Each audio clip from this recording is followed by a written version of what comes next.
Lo que hace Georges Méliès es filmar, porque cine, grabar es video, filmar es cine. Filma una obra de teatro donde actores están representando a otras personas que no son ellos, porque ellos son actores representando un personaje en una ficción, y la transmiten a través de un relato cinematográfico como era esta filmación de la obra de teatro. Sin quererlo, había inventado casi el cine de ficción. O sea, la película de guión. Había un guión, un actor leyendo un guión, diciendo un guión, una letra. Esto lo incentiva a Georges Méliès, que era una persona... sería como el Steve Jobs de los años, de principios del siglo, del 1890 y pico. Era el Steve Jobs de esa época. Hoy en día se puede decir que es así. El tipo fue un precursor en un montón de cosas. Y aprovechando un montón de técnicas que encuentra a través de la cinematografía, empieza a hacer películas de ciencia ficción, todas historias inventadas y todo preparado para esa cinematografía. Al principio las películas empezaron a gustar. Les voy a mostrar, por ejemplo, esta película es un clásico, año 1902. A ver si me lo reproduce. Ah, está, bueno. Que van a la luna. Ahí está. Pero miren la gravedad. Esto es año 1902. Obviamente la calidad. Hoy nos vamos a irnos a reír. Viaje a la luna.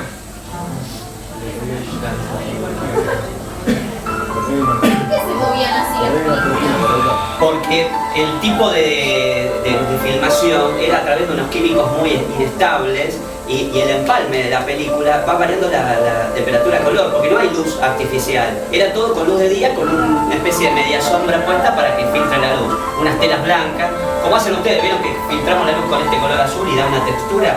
Así se hacía la película, había electricidad para hacer esto. Entonces va cambiando como el diafragma, el iris de una cámara que se cierra y se abre, vieron que abre y cierra por la luz. Y esto es lo que se generaba. Este es el original, se ve terrible, había que hacer un procesamiento gigantesco para poder verlo. No sé si llegan a ver algo. Acá yo la cargo. Claro, no sé qué está pasando. A ver, vamos a buscar una parte que tenga un poquito más de efecto. Ahí está, bueno, fíjense. A ver, esto está pasando en 1902, para la gente esto es novedoso, no había tele. Pero vieron, una luna que aparece y desaparece, supuestamente un campo de otro planeta, o sea, alguien está haciendo algo distinto de lo que está acostumbrado la gente que hiciera. Miren, un cometa, esto es muy simple, y ustedes dicen, ah chicos, déjense esto, para esto lo pago. Pero sin embargo, las estrellas con las caídas de la gente, o sea, hay un trabajo de generar una realidad distinta que no existe. Las estrellas, miren Saturno, es un precursor.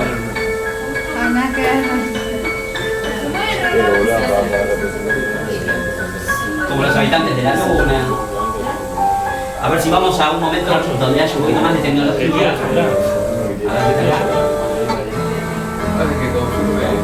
Fíjense, una nave espacial, esto es un cohete, está muy mal la imagen pixelada. ¿Ves la nave? Es un cohete hecho una maqueta.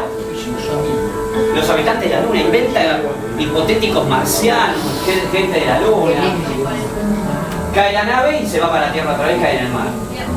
O sea, año 1902.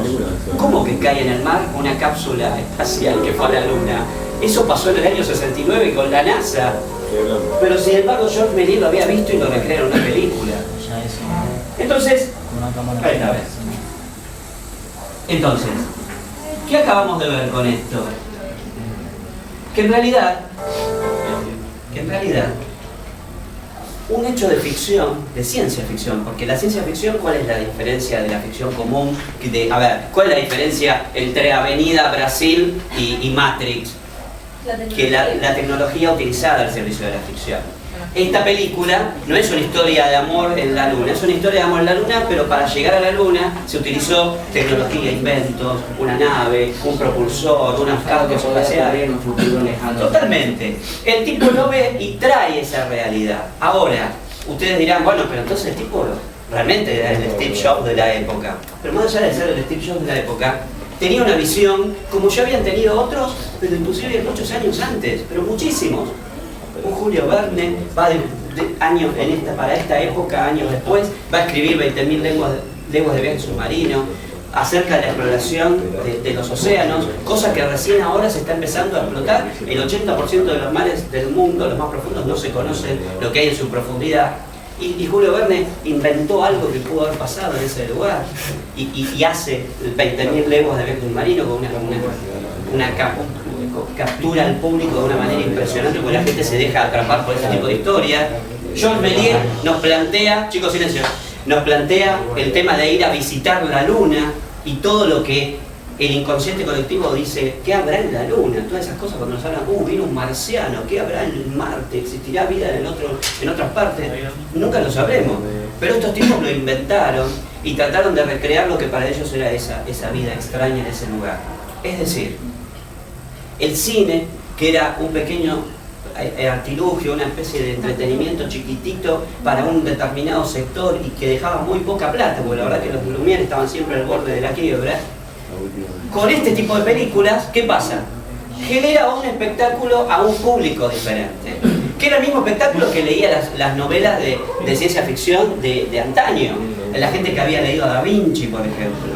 Era otra cosa, habían pasado un montón de cosas. Edgar Allan Poe, un escritor de historias de terror, genera también un universo mágico diferente en el cual el terror a lo desconocido, el miedo a lo desconocido, genera una gran empatía del público, y eso hace que el público lea ese tipo de literatura. Es decir, hacía muchos años la ciencia ficción se estaba preparando para atacar a gran escala, y de la mano de Jean Méliès hace como una entrada así grandilocuente en el cine.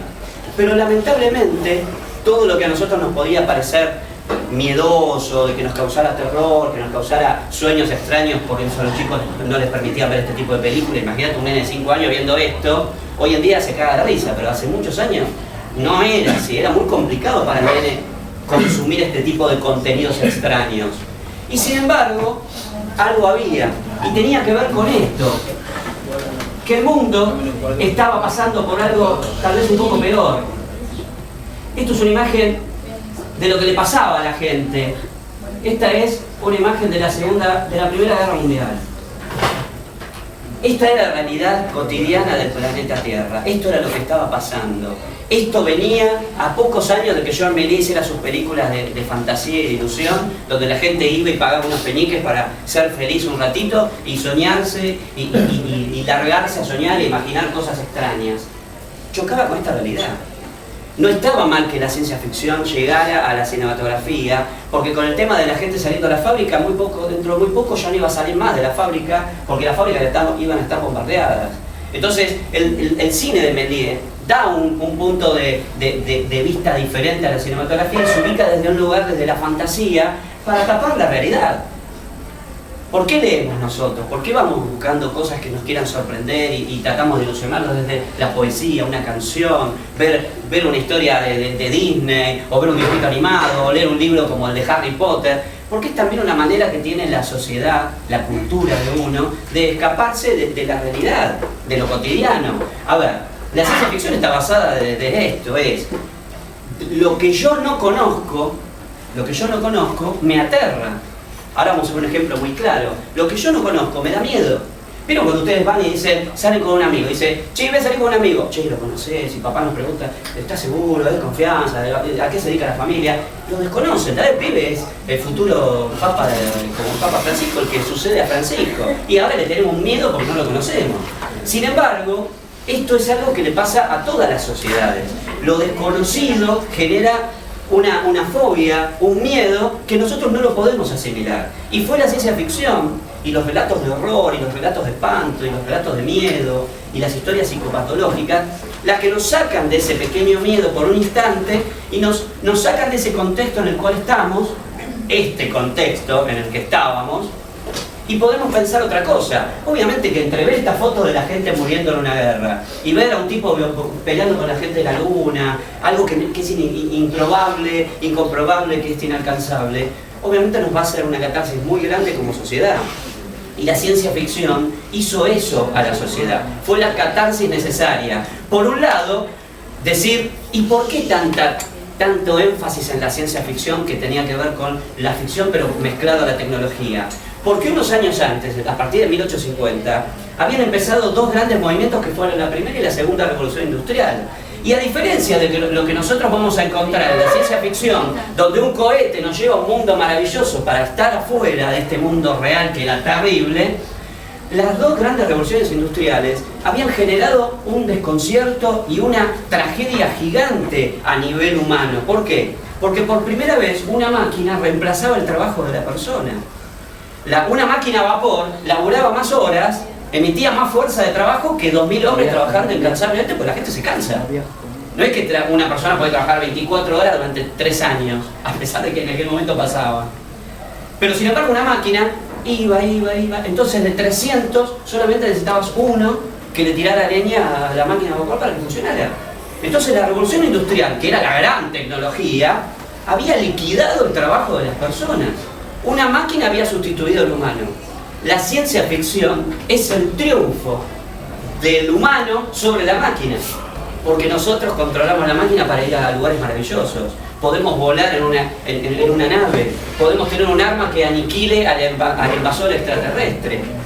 De esto se trataba. Esta película de Fritz Lang, de esa época, habla en realidad encubiertamente, esperá que la tengo que encontrar, ya voy, lo quiero ver porque es muy buena. Si lo ve alguien me dice, se llama Metrópoli. Yo no, a ver si me encuentra el chico. Bueno, esta es una película de la misma época, ya con una cinematografía mucho más importante, No, que apague la luz. Ponga pausa, no se ve. Y vayamos a hablar. Porque así Voy a apagar la luz. Si ganáis, cagá la pared. ¿Qué cosa? que cuando ellos no necesitan poner la palabra. Tenemos el otro día que habían apagado la luz. Porque tenemos no entiendo el No ven nada. compartimos la luz. ¿No ven nada? No. Sí, si pueden apagar un segundo. Si no, voy yo a hablar con la profe. Bueno, dale. Bueno, Mátela, profe. quiero que vean esto ahora, ¿no? Presten atención. De lo que puedan ver, traten de ponerle... Ahí está. Perfecto. Ahora, yo les acabo de mostrar un mundo sumido por la guerra. Es decir, la guerra destruye, no deja nada. Todas esas maquinarias que acá vamos a ver que facilitan la vida de la gente, por otro lado, en el lado de la realidad, de la historia, están aniquilando gente. Esas bombas que nosotros vemos, esos tanques, esas máquinas que, chicos, esas máquinas infernales, están hechas al servicio de la muerte. ¿Ok? Sin embargo, en este lugar, en las películas de Georges Méliès, las máquinas están a favor del libre arte y el libre pensamiento de una vida mucho mejor y de fantasía. Y obviamente en el estado en el que uno quisiera vivir. Imagínense si nosotros realmente viviéramos en un mundo donde Facebook se materializa y tenemos 500 amigos de verdad, y a todos les gusta lo que opinamos, y todo el mundo ve lo que hacemos, y somos recontra famosos, y todo lo que ponemos, todo el mundo pone me gusta.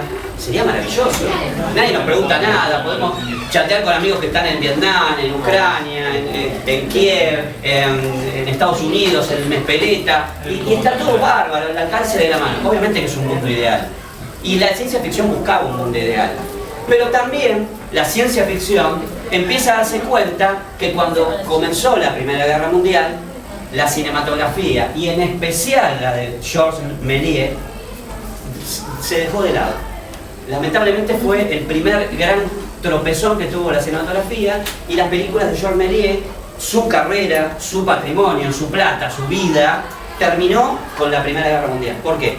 Porque la gente realmente no solo tenía miedo de ir a un lugar cerrado donde te podía caer una bomba para ir a ver una película, entonces no se recomendaba a las grandes conglomeraciones de personas, entonces el cine sin gente es como que no existe, es como un museo cerrado, la obra de arte está, pero si nadie la mira no existe la obra de arte. Al cine le pasaba esto, la gente no podía ir al cine por el miedo al bombardeo, entonces no iba, no se hacía cine, y aparte pasó otra cosa. El celuloide de esa época, estos químicos berretas que había en aquel momento, que eran altamente inflamables y malos, que hoy en día se pudieron mejorar, se derretían y costaban mucho para la industria del zapato. Es decir, eran uno de los ingredientes para fabricar las suelas de algunos zapatos, y obviamente si algo se necesita en una guerra a gran escala, donde va a haber muchos soldados marchando por el barrio y por el frío, es buen calzado. Y era una causa nacional prácticamente destruir celuloides de viejas películas, venderla carísimo como el material, no la película. Hoy en día uno dice, uy, pagué los derechos de Harry Potter, 200 millones de dólares. En aquel momento era, sí, ¿cuántas latas de Harry Potter tenés? Y 200, bueno, dame que te la peso. 200 kilos de Harry Potter, dame 70 palos. Porque necesito el material para hacer zapatos para la guerra. Y se terminaba la cinematografía, se moría. De hecho, las películas de Lumière fueron rescatadas de un cajón que él mismo tenía y de otros coleccionistas que habían comprado películas, pero casi 20 años después de que las había hecho.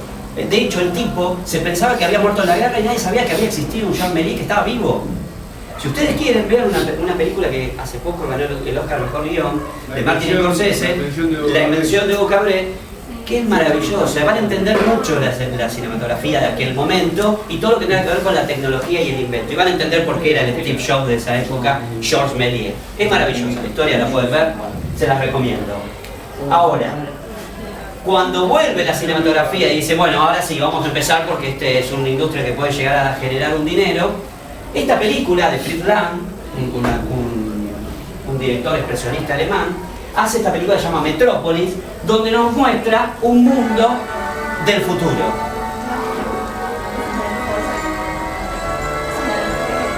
Con robots. Miren, 1920. Miren esto. Los efectos. 1920.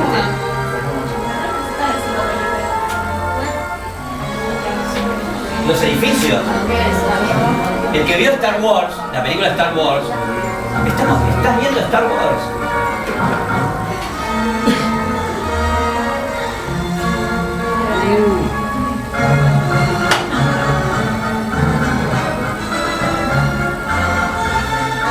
Bien las naves.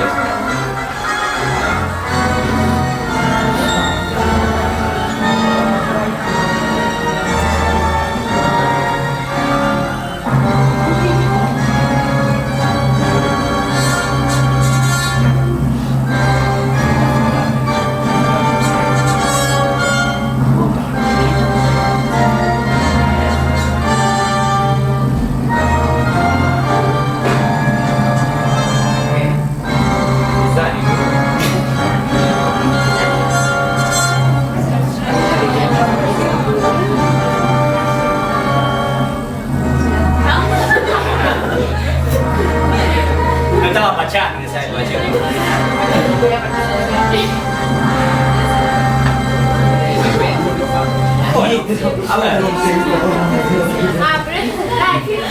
¿Cómo va? Es el trailer de la película restaurada. En realidad no había trailer en esa época, se pasaba y listo. A ver, ¿qué pasa en esta película? Acá ocurre algo distinto. Acá mucha gente empieza a consumir este tipo de ciencia ficción. ¿Qué es ciencia ficción? La de hacer catarsis de la vida cotidiana. Ya les había hablado del desplazamiento que ha generado la máquina por sobre el trabajo humano. Esta película nos muestra la opresión que va a generar la máquina sobre la civilización. Imagínense un mundo donde todo sea tecnología, donde no podamos vivir sin teléfonos celulares ni televisión por cable, donde no haya automotores y no haya aviones y la gente no pueda hacer absolutamente nada de sus vidas. ¡Wow! Es lo que pasa ahora. Nosotros dependemos totalmente de la tecnología. No se vive más la vida sin la tecnología. Y esta película nos muestra un mundo apocalíptico donde realmente la tecnología no solo es fundamental para el desarrollo humano, sino que además oprime a la masa. Y esto es lo que está pasando en esta película. Fritz Lang muestra cómo la tecnología termina desplazando no solo al hombre, sino también al ideal colectivo de la raza. Fíjense que hay, por un lado, un robot, pero está la fascinación de convertir ese robot en un humano. Estamos como diciendo que siempre está el pensamiento romántico de la máquina convertida en un ser pensante que pueda sentir y que pueda razonar y que pueda tener sensaciones parecidas a los humanos. Y esto es un tema de la ciencia ficción casi de toda la literatura y de toda la ciencia ficción que se vio en cine en los últimos años, en los últimos 100 años. Esta película pasó hace casi 100 años. Y sin embargo, cuando vemos esta película, ¿cuántas cosas? Habría que verla entera. En realidad yo les muestro un pedacito y está bueno que a alguno que le interese pueda ver el contexto, la puede ver en YouTube, verla entera y encontrar cuántas cosas vamos a encontrar parecidas a lo que nos pasa hoy día y a lo que la máquina ha hecho. Porque, volviendo a lo mismo, a lo que les conversaba hace un rato, tenía que ver con esto. Oh, casualidad. Si habla, ¿no? Esta era la realidad otra vez del mundo. Segunda Guerra Mundial. O sea, el mundo no daba nada, no daba para susto, ya no daba más. Siempre había guerra, siempre había matanza, siempre la tecnología estaba por arriba de cualquier idea romántica de lo que tenía que ver con el esparcimiento y el entretenimiento de las personas. Esto modificaba realmente la vida de las personas. Chicos, silencio. Modificaba realmente la vida de las personas. ¿Por qué motivo? Y porque en realidad modificaba cada una de las actividades diarias de las personas. No había colegio, no había esto, no había lo otro. Y había que vivir con esto. Con este miedo, es decir, guerra. Miren este título. Poner guerra ya en un título así gigantesco, ya no te da como mucha onda para salir a la mañana y decir, bueno, qué copado, hoy te voy a poner onda al día. ¿Qué onda? ¿Qué día? Si tal vez existiera la posibilidad de que no existiera un día después de esto. Y lamentablemente no ganábamos para susto, porque, entre otras cosas,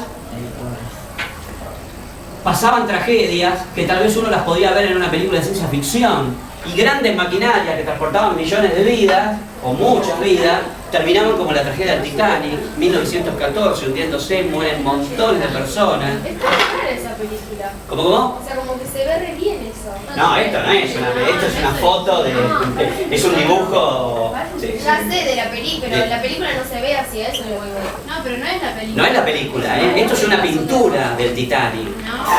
No había un pibe grabando, era DiCaprio el que estaba grabando la película, era el otro director, era Cameron el que estaba haciendo la película, pero eso era de mentira esa. Pero esta es un dibujo. Pero lo que digo que tiene, o sea, Claro. No, esto es una pintura. ¿Está grabando eso? Dice Rey. Sí. Esto es un dibujo a color de lo que un artista trató de graficar para la historia, para un libro de historia, lo que fue la tragedia del Titanic. De hecho está explotando en ese momento, no hay ni siquiera una foto. Pero, a ver, busqué la más linda como para que veamos a todo color una tragedia cotidiana de la vida de la gente ligada a la tecnología. Esto era el barco más grande del planeta y era el que jamás se podía llegar a hundir. Mirá cómo terminó. En su viaje inaugural. A ver.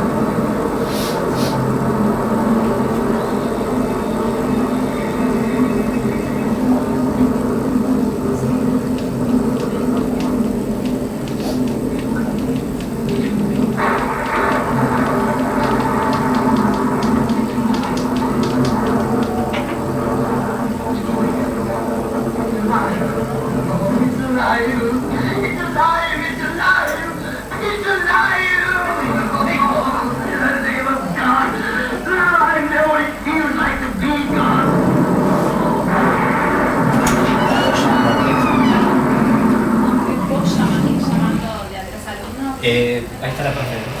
Ay, disculpen. La práctica. Necesito llamar de a 3 alumnos para que vayan a buscar el libro de Santillana. ¿Puede ser? ¿O es mucho? Tendría que ser la otra, puede ser, porque... Está bien.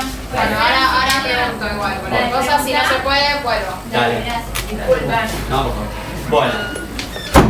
Lo que acabamos de ver hace un rato es otra manera que tuvo la ciencia ficción para llegar al espectador y que tenía que ver con esto. Era, a ver, la tecnología no solo me hacía soñar antes de la guerra, durante la guerra me muestra que puede ser peligrosa y encima me puedo oprimir, y ya para después, cuando la tecnología era un hecho y era algo cotidiano de la vida de la gente, empiezan las historias que tenían que ver con esto, y es la tecnología puede ser manipulada por el hombre. Es como Frankenstein es al revés, es el triunfo del hombre sobre la tecnología. Es decir, yo utilizo la tecnología para dar vida, la vida la da Dios o lo que crean ustedes, pero es así. La vida no la da una máquina y sin embargo el doctor Frankenstein nos demuestra en su película, en su historia, en este momento, que él genera esta vida. Pero también desencadena un montón de tragedias colaterales que están generadas también por su creencia que al dar la vida también puede ser creerse un poco Dios. Ahora bien, ¿qué va a pasar con este tipo de películas? El cine, cuando termina la Segunda Guerra Mundial, el cine estaba medio, en algunos países se había empezado a utilizar la cinematografía como propaganda. La propaganda tiene que ver con la difusión de un determinado tipo de ideología, ¿ok? Es decir, ya la cinematografía era muy importante, los estados habían destinado, y las empresas privadas habían destinado muchísima plata a generar grandes empresas cinematográficas y a generar grandes figuras de la cinematografía. Alemania, como era un régimen nazi muy conservador y muy totalitario, expulsa prácticamente a todos los cineastas como Fritz Lang, el que habíamos visto recién en Metrópolis, y tantos otros, los expulsa a un nuevo lugar y son asilados en Estados Unidos. Y ellos son los que le marcan la manera de filmar al nuevo cine norteamericano, todo el cine negro americano, las películas de detectives. Todas esas películas empiezan a tener la fotografía, la puesta en escena de los grandes directores del expresionismo alemán. En realidad le hacen un gran aporte a la cinematografía norteamericana. Pero por otro lado, las películas tenían una gran carga de emotividad política y estatal, que estaba muy marcada. Ustedes van a ver que a partir de ese momento, todas las películas que tenían que ver con Estados Unidos, la banderita americana va a flamear en esas películas, siempre estamos hablando del sueño americano, todas las historias rondan en esto. Pero por el otro lado, el gran, hasta ese momento aliado, pero después que se va a convertir en su archienemigo, la Unión Soviética del otro lado de Europa, hace lo mismo con sus películas y empieza a marcar una tendencia ideológica muy grande que va a darle el sentido a todo este tipo de nuevas películas de ciencia ficción. La gente, cuando termina la Segunda Guerra Mundial, está cansada de ver muertos, de ver explosiones, de ver tecnología aniquilando gente o máquinas que conforman humanos monstruosos, y no les interesa nada más de eso.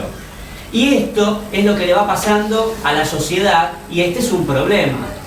¿Por qué? Porque todos los que habían pensado que se salvaba la cinematografía empiezan a descubrir que esta es la nueva ola.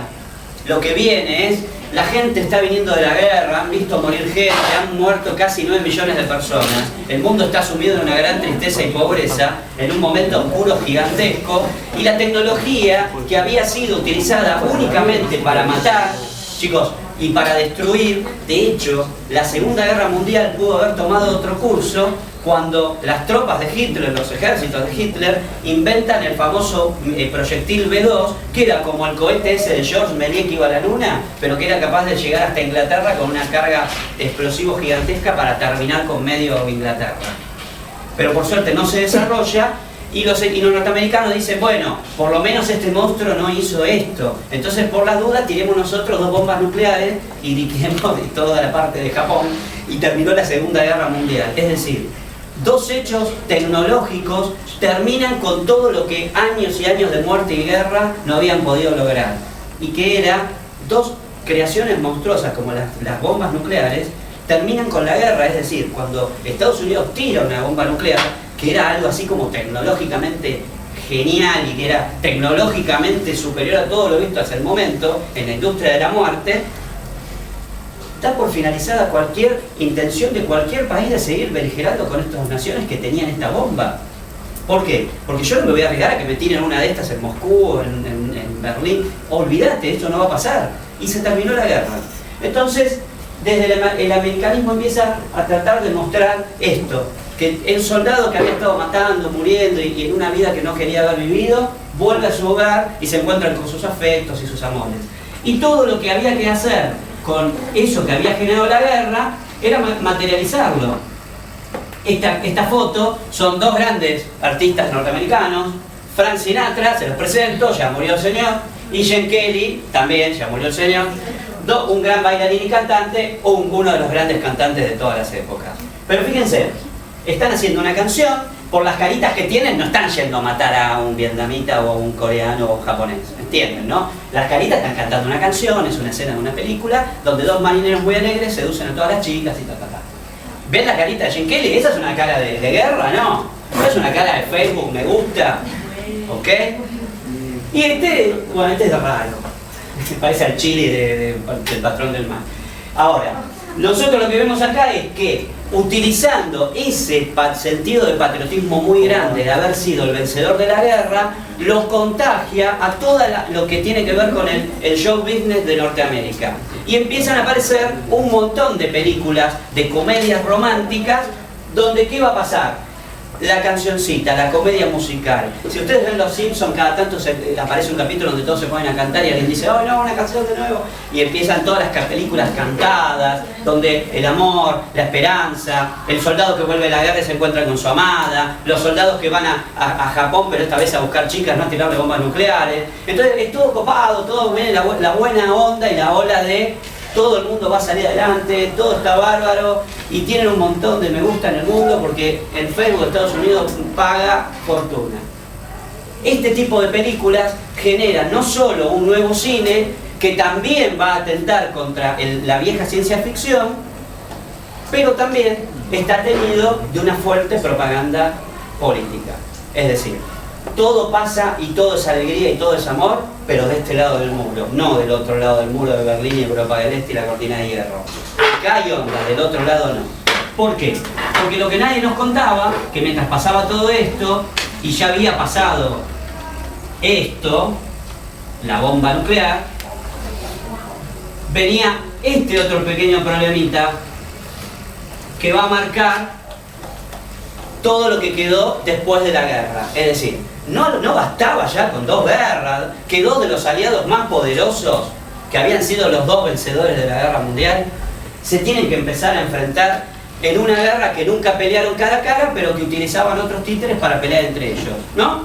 Y esto, la izquierda contra la derecha, el capitalismo contra el comunismo, la Unión Soviética contra los Estados Unidos, va a generar el próximo mal de la época. Entonces, las películas de Estados Unidos y de varios países van a virar mucho a la comedia, al humor, a los grandes músicos, a los grandes artistas, a los grandes bailarines, Fred Astaire, Gene Kelly, todo tipo de películas blandas donde tampoco le daban un gran paso a la ciencia ficción.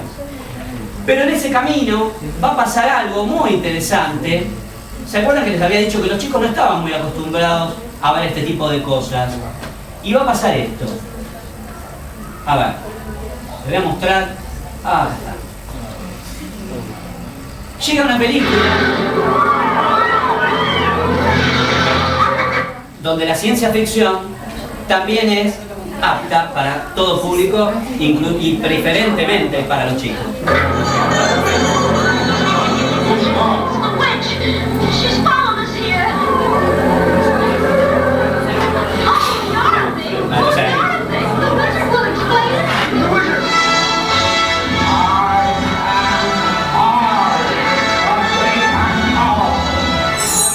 Wizard of Oz 70th Anniversary Ultimate Collector's Edition.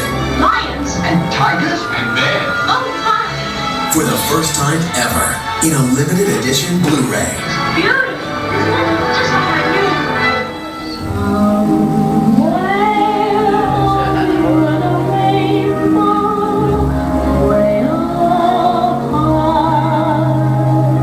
Experience Oz as if for the very first time. Newly remastered in high definition. That was wonderful. Shucks, folks, I'm speechless. And on this limited edition DVD, you will get 16 hours of wizardly extras with nearly 4 hours of never-before available content, including an all-new documentary on director Victor Fleming, a TV movie special starring John Ritter, and a sing-along feature. Well, Bueno, 20 horas. ¿cómo? 20 horas. Bajen, chicas, así vamos. Así. Los voy a ir llamando así. Bueno, fíjense lo que va pasando con esto. La llegada del color al cine, la llegada de otro tipo de historias. Muy inteligente la ciencia ficción, siempre acomodándose a la época para poder sobrevivir.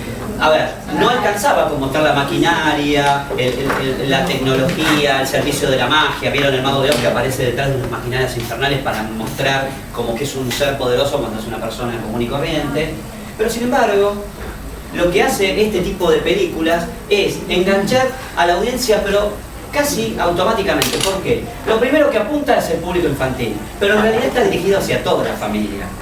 A ver, la canción que detrás del arco iris hay un mundo de magia y de encanto y de cosas maravillosas, es una gran canción de la época, en un mundo que se caía a pedazos, como se venía cayendo hacía muchos años, y este tipo de películas vuelven a la idea esperanzadora del viaje a la luna de Méliès. En realidad, está prácticamente basada en ese tipo de ciencia ficción blanda, donde vamos a la luna y aparecen las hadas y los gnomos y los duendes y algunos marcianos con un tipo de armamento delicado en el cual hay una confrontación casi de juguete. Sin embargo, esta película agarra todo este tipo de efectos, pero también mete lo desconocido, como las brujas malas y todos los aparatos que están hechos para que el gran mago te cause temor. Y a la larga es la tecnología la que termina unificando toda la historia y nos lleva a esta Dorothy, a la protagonista, chicos silencio, a su vida real y vuelta a casa otra vez para encontrar el camino, que era ese camino amarillo hacia su propia seguridad y libertad. Es decir, el mensaje de la película, cuando empieza la película y cuando termina, es: no hay mejor lugar como mi hogar. Es decir, siempre el retorno a la familia. Claro, en una época donde muchas familias se habían terminado muertas, muchas familias estaban siendo asesinadas en otros países, acá el mensaje es: detrás de esta aventura viene algo maravilloso y esperanzador. Y este tipo de comedias de ciencia ficción vuelven a poner al cine de ciencia ficción en la primera plana y supera ampliamente a la comedia musical blanda del militar bajándose del barco y zapateo americano cantando y seduciendo chicas en el puerto. Ya había cambiado eso.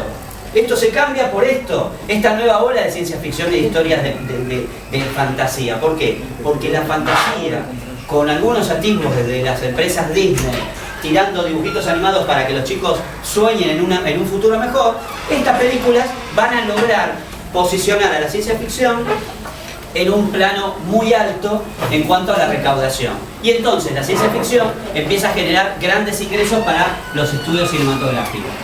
Bueno, van a ver que les voy a mostrar...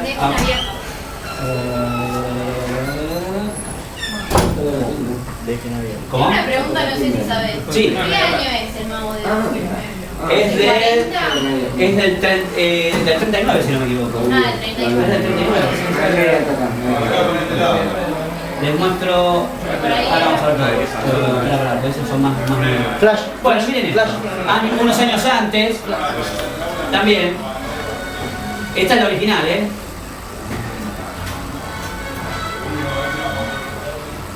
Vamos. Miren. Miren qué parecido el cohete de Méliès. Cerré la puerta.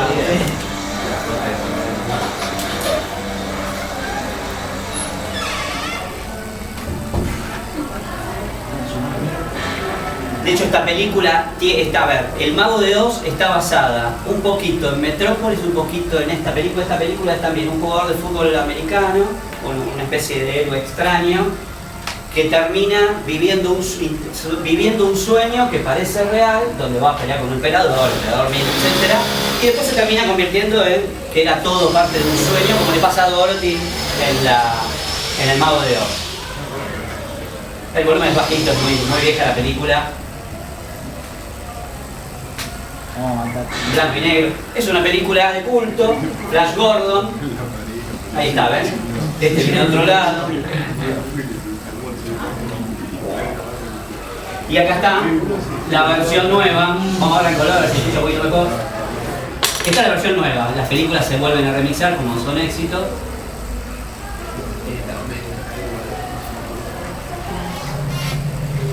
Esta ya en color. Años 80. La película está hecha intencionalmente como si estuviera basada en la del año 36. Ven ese mundo, los milicos.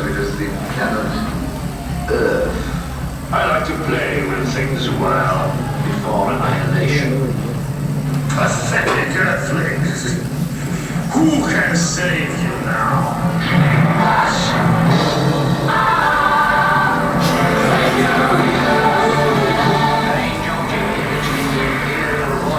Un poquito más de tecnología, pero sigue siendo lo mismo.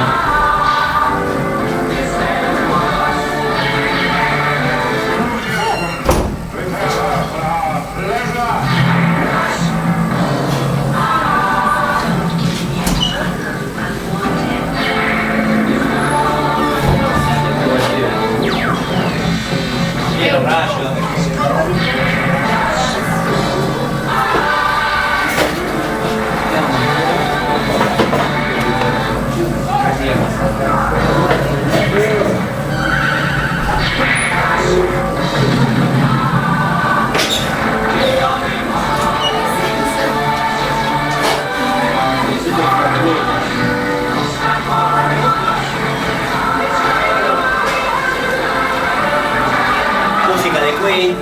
ya es otra industria. Eso fue Freddie Mercury con sus amigos.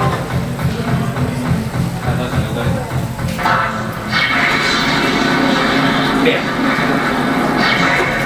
Una mirada a mi papá. O sea, ¿tu papá tiene mi edad?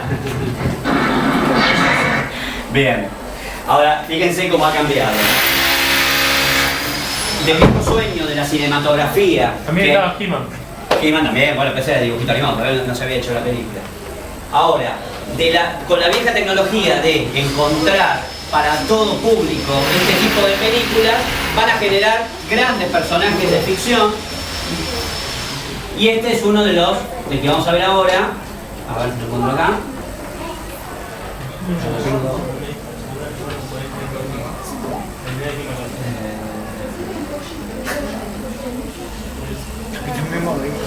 Miren esto. También, la tecnología utilizada.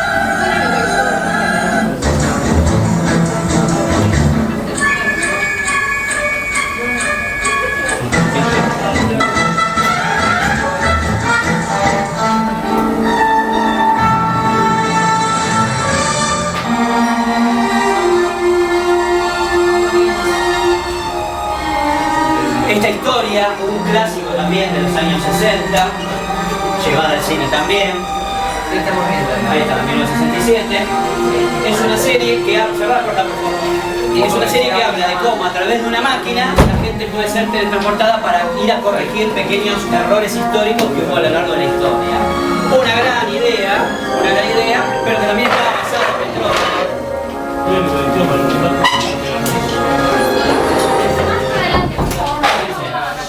Miren eso, chicos. Ahora lo vamos a ver. Bueno. Va a ocurrir, miren esto, a partir de esta película, vuelve otra vez la idea de Georges Méliès, chicos, acerca de esto de lo que está fuera del planeta, lo desconocido va a generar mucho impacto dentro de la gente. Y tiene que ver con esto. Georges Méliès hablaba de la Luna. Pero Orson Welles nos habla de una civilización que viene a invadir directamente el planeta Tierra. A partir de esto cambia la manera de generar proyectos para la cinematografía.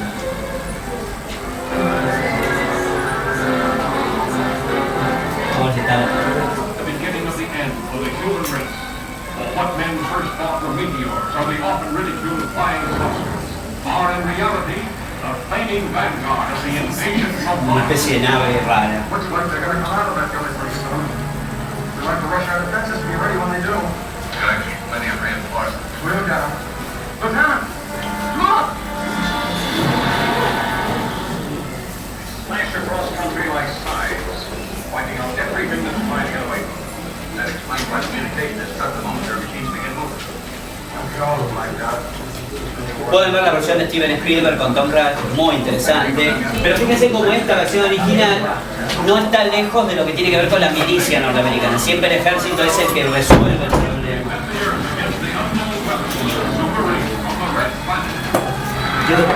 Pero esta no es la que me gusta bien.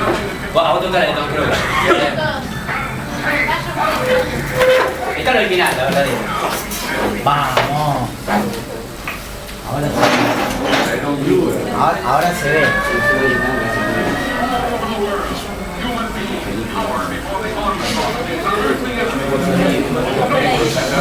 Silencio, chicos.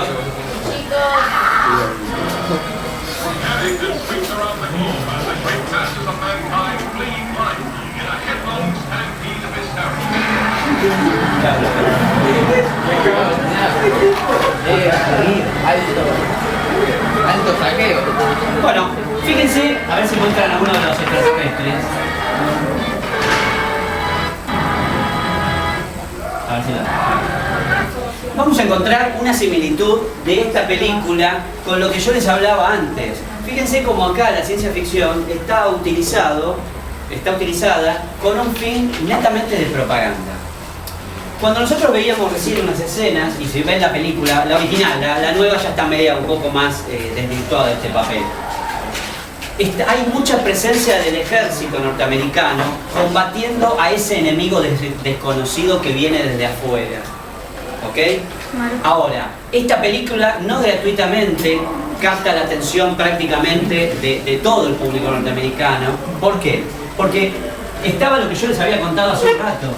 No nos tenemos que olvidar que en este contexto pasaba esto.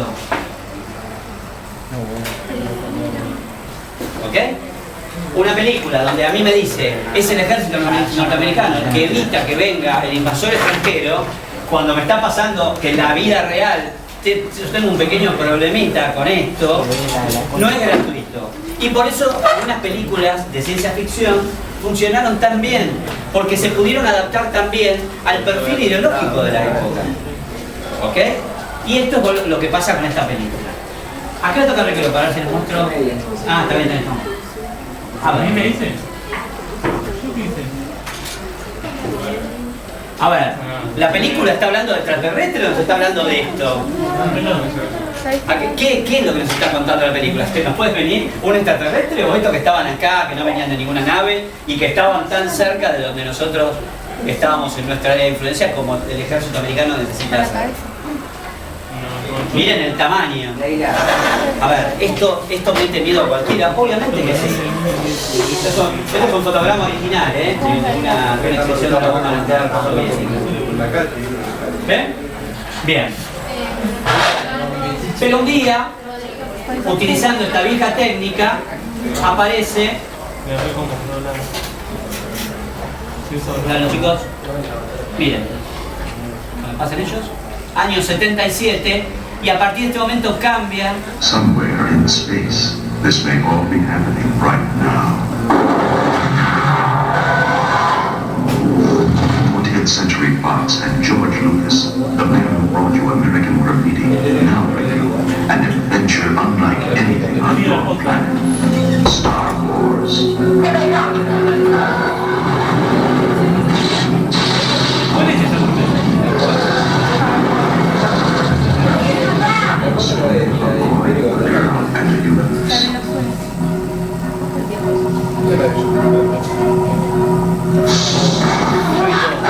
It's a big, sprawling space saga of rebellion and romance.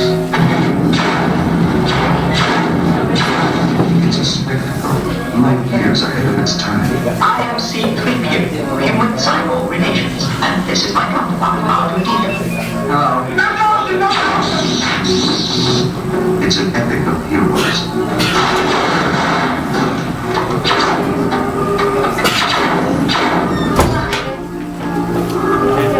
And villains. And aliens from 1,000 worlds.